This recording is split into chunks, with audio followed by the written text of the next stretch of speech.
again. We're here at the HIA-LI 15th Annual Women's Leadership Conference. I'm Eliud Custodio with Turn One Studio, and today I have the pleasure of sitting with Skye from In the Room Media. Skye, yes, welcome. Thanks for having me. It's our pleasure.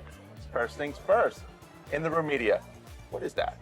Well, everyone wants to be in the room where it happens. Great name. Just like we saw today at the conference, a room packed with people that are here to learn, and part of being successful is showing up and being in the room. You're like the third person to say that. That's what it's all that's about. important. And I've been doing this since I'm 22 years old, showing up. Yeah. Working at different firms where I was the youngest person, and so eager. I'll go to the breakfast event, I'll go to the cocktail event, I'll go to the networking Good for event. you, because that's not easy for a young person. Yeah, and it was just always something in my blood.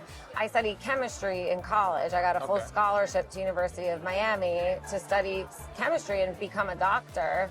But it's the people you meet along the way that change your career. Sure. But I say now that I practice human chemistry, because it's putting different people together, like different elements, seeing what reacts, seeing what bonds, and seeing who can come up with a solution together. Oh, I see what you did there. Okay. Yeah. Good chemistry.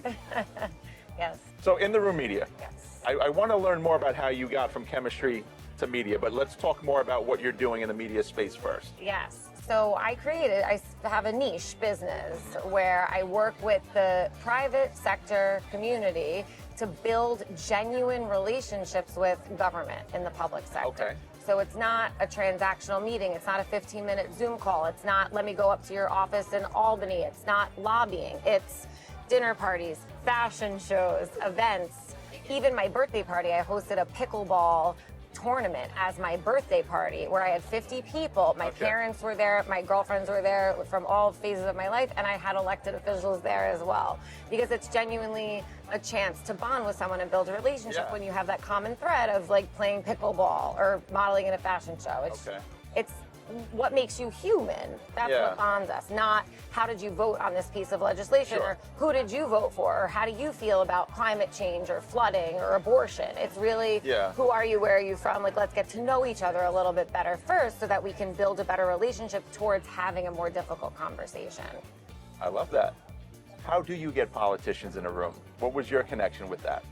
So it's a long story, but I'll give you the abridged version. Okay, we'll take the abridged version. So at University of Miami, where I studied, the president of the school was this woman, Donna Shalala. Okay. She was the Secretary of Health and Human Services for President Bill Clinton. Okay. She was in his cabinet, and she taught a course for juniors and seniors in college about her experience in that role as the Secretary of Health and Human Services for the United States of America. And in her class, she brought in President Clinton as a guest speaker to class. That was your guest speaker? That was the guest speaker in class, and it gets even better. Together, the two of them told the story of the night that she was his designated survivor during his State of the Union address, where one member of the cabinet has to sit behind just in case something happens to the Capitol building. There's a TV show about it. Right. Sutherland. It's a very Hollywood thing, So I was like, wow, like forget medical school, like this is so much more exciting. So I graduated college a year early. I came back to Long Island and I enrolled in my master's in public health at Stony Brook, where there's a program where you can do a second master's in public policy for just one more semester. So then I was 22 years old with 2 master's degrees, and I thought, let me just slow down for a second and do something fun. So I interned at News 12 Long Island in Woodbury, and then I was assigned to do a story about 2 guys that were running for Nassau County executive. And one of them was amazing on camera, spoke in beautiful sound bites, and I thought, like, I really like this guy. Like, I don't know anything about politics. Let me reach out to his campaign when my internship ends. And that man was Tom Suozzi, who's now a member of Congress. He was the former mayor of Glen Cove. He was also county executive. So I built that relationship. Then I worked with a firm that did government relations, public relations on Long Island. Then I moved into the city and I kept doing that. Then I was asked to be regional director on the Mike Bloomberg presidential campaign in late 2019.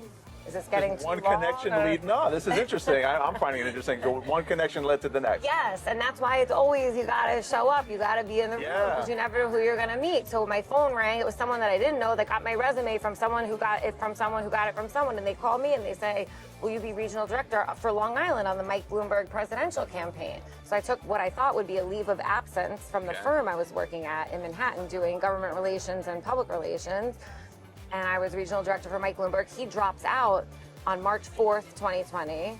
Then all of a sudden the pandemic is March 13th, 2020. Yeah. So that's when I was unemployed and locked inside. And I downloaded this program that was new at the time, Zoom, for $13.99, $14.99 a month. And I went back to my phone and I reached out to every elected official whose phone number I had. And I said, will you join me for 10 minutes and tell me what's going on? Because at the time, there wasn't any way to get local news because no one could leave their house. You couldn't pick up a copy of the paper. The news, the reporters and anchors, they weren't out in the community like they are. They aren't covering events. There was no way to bond with people. So I did this Zoom interview series. By April 2020, I had 70 episodes, and that's when I reached out to the local newspaper companies, Herald Community Newspaper Group, Richner Communications. I worked with them. Then I worked with Schnepp's Media. Then I worked with City and State for 2 years. And then I launched In the Room Media 2 years ago because this concept really took off. Everyone was craving human connection with someone else coming out of the pandemic. They were short on content. And politics is so divisive. And if you want to come to the table and bond with one another, you got to learn who are you as a person? What are you passionate about? What are your hobbies? What are your interests? Where can I find a common thread with you? As opposed to, how did you vote? Are you a Republican or Democrat? Amazing. Okay. So we're at the Women's Conference, Women's Leadership Conference. What pearls of wisdom would you share to the younger generation who's here? There were a ton here today. Yeah, there were a ton. What are some of the here. takeaways they should hold on And to? I'm happy that there were a lot of high school students here, a lot of young people beginning their careers. And it's amazing because that's what I did when I was 22. Show up to all the events that you can, show up to any opportunity that you can, especially as a student. You have the right to go up to anyone in the room and say, like, I'm a student, I'm here to learn, like, can I speak with you? So I gave my information to anyone who asked that's in this room.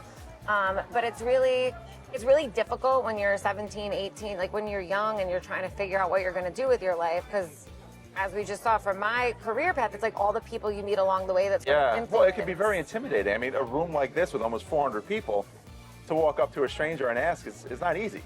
It's not easy, and especially if you don't know what you're asking for. Like you feel like you just need guidance and you just want to talk to more people.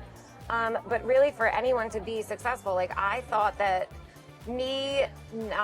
especially as a woman, we're taught to act a certain way in the business community and dress a certain way, act a certain way, be tough and, stand up for yourself and like this kind of stuff. But that's not really in my personality. My personality is like wanting everyone to get along and be like a peacemaker, because that's what I was in my family growing up.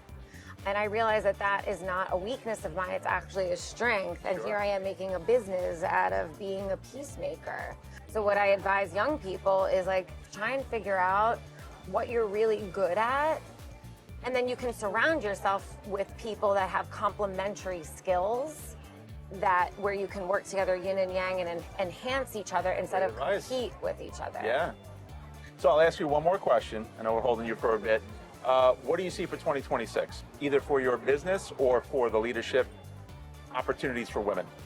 I hope that more people come together. And I really think that especially now in an age where we're all using so much technology, I think that a great skill that is going to become extinct is the people skill. Sitting and talking like you and I are right now, showing up to an event like this. Some may argue it's become extinct already. Yeah, like there are people that they're used to just being online and maybe they need to brush up on their conversational skills and their people skills.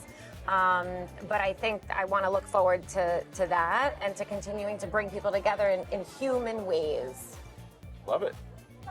Thank you so much for your time. It was great meeting you, Skye. Thank you.